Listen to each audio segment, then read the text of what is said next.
I'm going to go back in and pick up some white and just kind of on the edge of my brush add a little bit of white into those. Sometimes the colors are a little bit dark and you want them muted down a little bit. Okay, there you go. So we basically have, that's the left birdhouse, okay?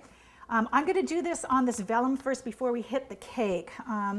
That way, if you want to practice these strokes at home first on the vellum, that's great. It's hard to practice on a cake, to be honest with you, so we'll go ahead and do this on here. Okay, now, the round birdhouse. I'm going to pick up, this is actually a number 12 flat, and I've used this so it's still nice and damp and the bristles are together. So I'm going to double load this again with brown and with the white. And as you see, I've got my V, and I'm going to go in the same darn spot. Like I said, we're not painting the plate, we're painting the cake. So 3 times, rule of thumb again. What we're going to do for that round one is we're going to start, if you see the dark is on the outside of this and you've got the lighter in the middle, the way the light's shining on it. So I'm going to take this and start on the chiseled edge, and I'm going to draw this, just see how I'm dragging this paintbrush around that way.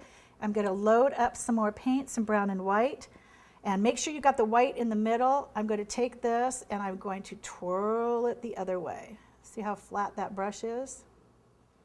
Okay, then what I could do is come back in here and see, I just did what I told you not to do, but that's okay. I'm going to bring it around, okay? So you've basically got a round circle. So let's do that one more time so you see that. They're going, huh? I can hear it from here. So we're going to do that again. Okay, dark on the outside, you're going to start the chiseled edge. You're going to flatten that brush out and turn it like halfway, stop. Go back in again, pick up some more paint. And again, make sure the white is on the inside. You're going to start with a chiseled edge and lay that brush flat and just let it do the work. Then if you want to clean that up, we can come back in and see how you've got the striations there, and I even like that, okay?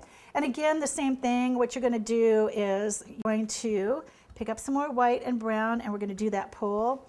And you got the dark on the top, the light on the bottom. We're just going to start with the chiseled edge, and we're going to pull that down. And if you need more white in there, we'll do that again, okay? And this one doesn't have a perch on it. But what we're going to do is we're going to go ahead and put the little bird hole in there, okay, with the end of the paintbrush.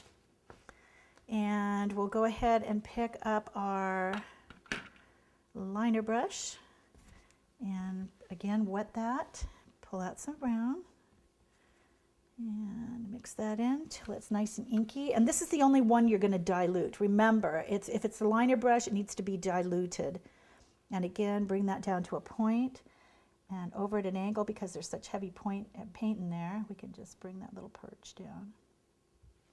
Okay, and again with this one, the only difference is you go ahead and start the same technique with a wisteria on this one. So that's the round.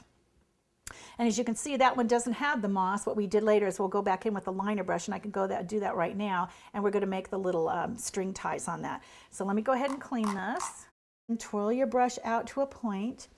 And then what we're going to do is we're just going to add some loops in here. So remember, pinky up on this. And we've got loops. And you want to do more than one, so we'll do some more loops down here. And then you could just do some wiggles. And then basically that's it. You know, you can do more loops up here if you want. And then you've got little ties on the end. That's basically it on that one. So let's go ahead and head back to our cake. And we're actually going to hit it now.